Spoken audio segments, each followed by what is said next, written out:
Well folks, you're watching Couple Dynamics and this is Vikas Chaudhary here for you।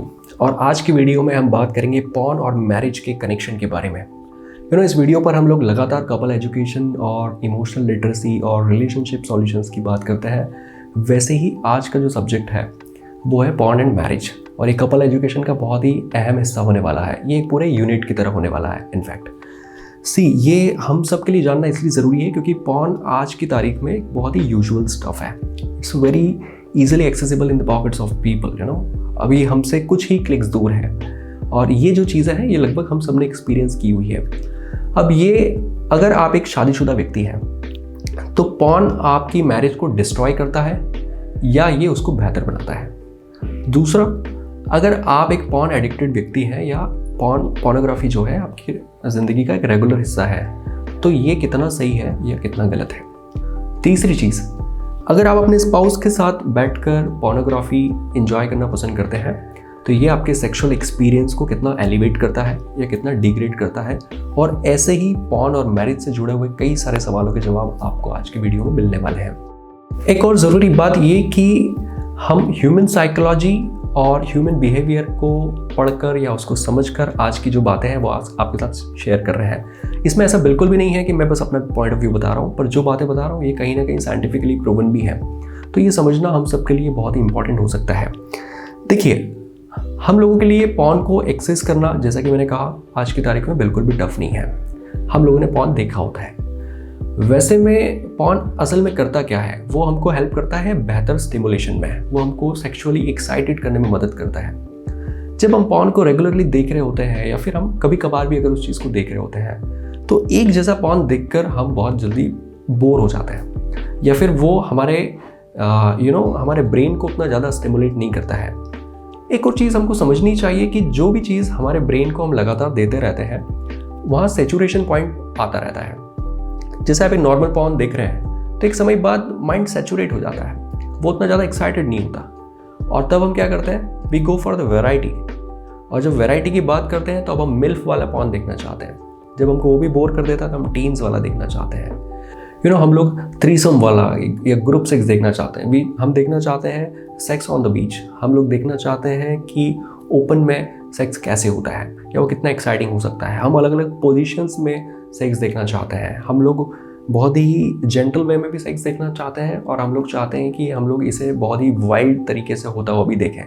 और हम अपने दिमाग को नए नए स्टैंडर्ड्स प्रोवाइड करते चले जाते हैं पोर्नोग्राफी को लेकर। जब भी हमें लगता है कि ये चीज़ में मज़ा नहीं आ रहा या स्टिमुलेशन नहीं मिल रहा जैसा हमें चाहिए, जो थ्रिल हम एक्सपेक्ट कर रहे हैं जब वो हमको मिलता नहीं है, तो हम थोड़ा सा और नेक्स्ट लेवल तक पहुँचने की कोशिश करते हैं। इनफैक्ट कुछ लोग तो जानवरों के साथ भी पॉर्न वाले जो वीडियो होते हैं उस तक भी पहुंच जाते हैं, वो सब भी देखना पसंद करते हैं। ऐसे में हम लोग नए नए लेवल्स अपने माइंड को दे रहे हैं उसके स्टिमुलेशन के लिए।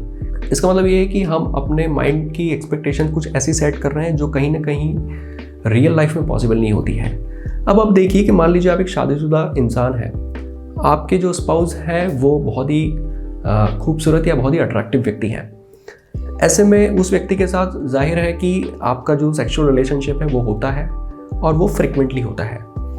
अब क्योंकि आपका जो ब्रेन है वो ऐसा बना है कि वो थोड़े टाइम में सैचुरेट हो जाता है उस व्यक्ति के साथ, एक समय के बाद आपको जो सेक्सुअल एक्सपीरियंस होता है वो उतना मज़ेदार महसूस नहीं होता। और वैसे में आप अपने आप को स्टिमुलेट करने के लिए या अपने आप को एक्साइटेड रखने के लिए क्या करते हैं, पॉर्न जैसी चीज़ों का सहारा लेते हैं।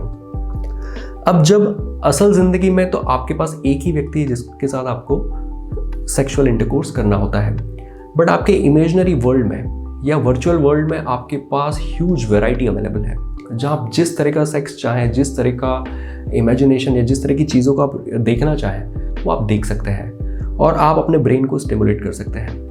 अब यहाँ पर क्या होता है कि हमने अपनी रियल लाइफ और इमेजिनरी लाइफ के बीच में इतना बड़ा गैप बना लिया कि जो चीज़ें असल में हम लोग उन वीडियोज़ में देख रहे होते हैं वो हमारी रियल लाइफ में होती ही नहीं।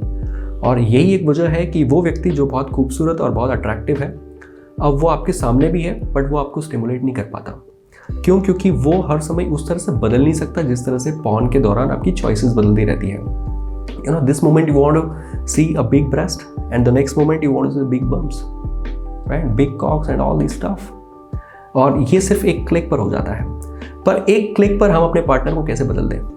कैसे वो अपने साइजेस को चेंज कर दें with in a fraction of seconds.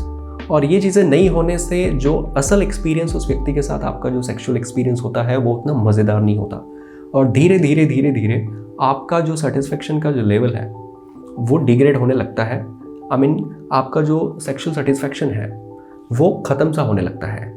आपको जिस लेवल पे सेटिस्फेक्शन मिलना है उस लेवल तक आप रियलिटी में पहुंच ही नहीं सकते, क्योंकि जो स्टैंडर्ड्स आपने अपने दिमाग में सेट कर लिए हैं वो रियलिटी में पॉसिबल ही नहीं होते हैं। और ऐसे में एक और चीज़ जो होती है वो ये कि कई सारे ऐसे लोग होते हैं जो शादीशुदा होने के बावजूद, जो पूरे टाइम एक सेक्सुअल पार्टनर अपने साथ होने के बावजूद मास्टरबेशन करना पसंद करते हैं।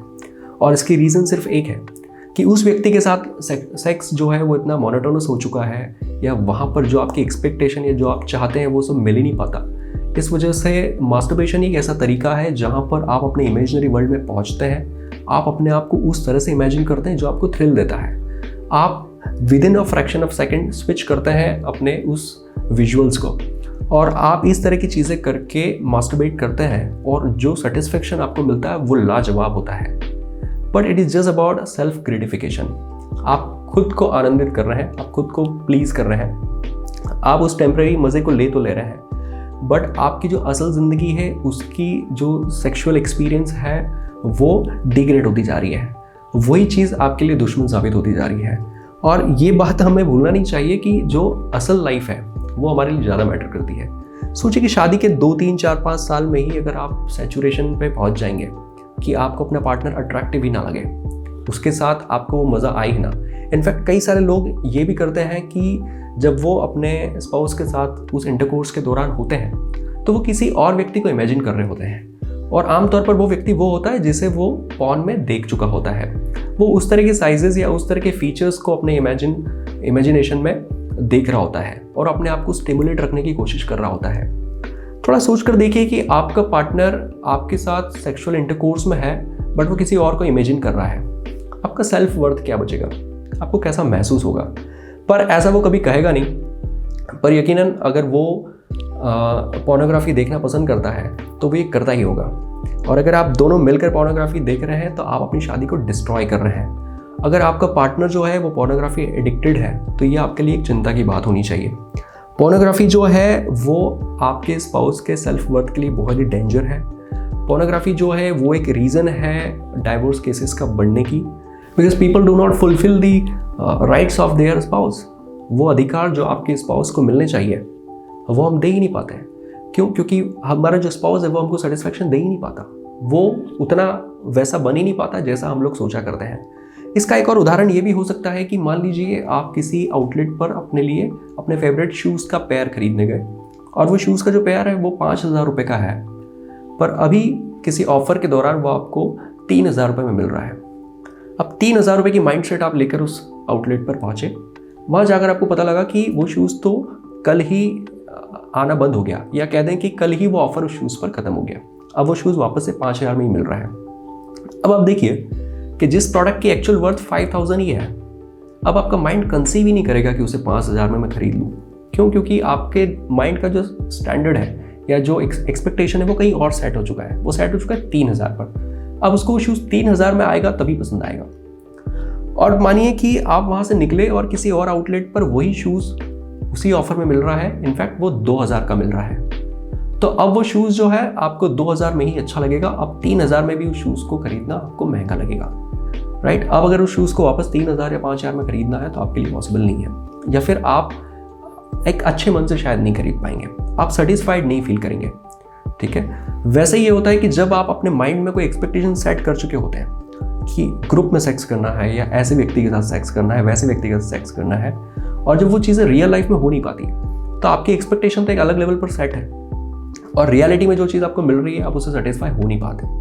मन को समझाने के लिए हम चीज़ें कर सकते हैं बट सेटिस्फेक्शन नहीं होता है। तो पोर्नोग्राफी बेसिकली बहुत ही बुरी चीज़ हो सकती है आपकी शादी के लिए। पोर्नोग्राफी आपके सेक्सुअल एक्सपीरियंस को बर्बाद करके रख सकती है। ये बहुत ही जल्दी आपको सैचुरेशन तक पहुंचा देगी, और आपकी स्थिति ये बन जाएगी कि आप मैस्टरबेशन करना ही पसंद कर रहे होंगे, और दूसरा आप इस तरह के लोगों को देखकर उनकी तरफ अट्रैक्ट हो रहे होंगे जिस तरह के लोगों को, या जिस तरह के फिजिकली बिल्टअप लोगों को आपने अपने पॉर्न के अंदर ज़्यादातर देखना पसंद किया है। और ये चीज़ आपकी मैरिड लाइफ के लिए बहुत बुरी हो सकती है। तो जो इंपॉर्टेंट चीज़ हमको समझना थी कि पॉर्न और मैरिज जो है ये एक अच्छा कॉम्बिनेशन बिल्कुल नहीं है। ऑफ कोर्स कई सारे लोग कहते हैं कि आप अपने स्पाउस के साथ अगर पोर्नोग्राफी या इस तरह की चीज़ें अगर आप इंजॉय कर रहे हैं तो वो आपको थोड़ा आपके एक्सपीरियंसेस को थोड़ा एलिवेट करती है, वो आपको और मज़ेदार बनाती है। ऑफ कोर्स बनाती है, बट वो उन एक्सपीरियंस को मज़ेदार बना रही है जिस दौरान आप वो देख रहे हैं। धीरे धीरे धीरे धीरे करके वो आपकी इस चीज़ को ख़त्म कर देती है, वो मज़ा कम हो जाता है और कहीं ना कहीं आपको सेक्रीफाइसेस करने पड़ते हैं या आपको सेटिस्फेक्शन के साथ कॉम्प्रोमाइज़ करने पड़ते हैं। तो in long run porn is not at all healthy. अगर आपकी शादी हो चुकी है तो इस तरह की चीज़ें आपको देखना बंद करनी चाहिए।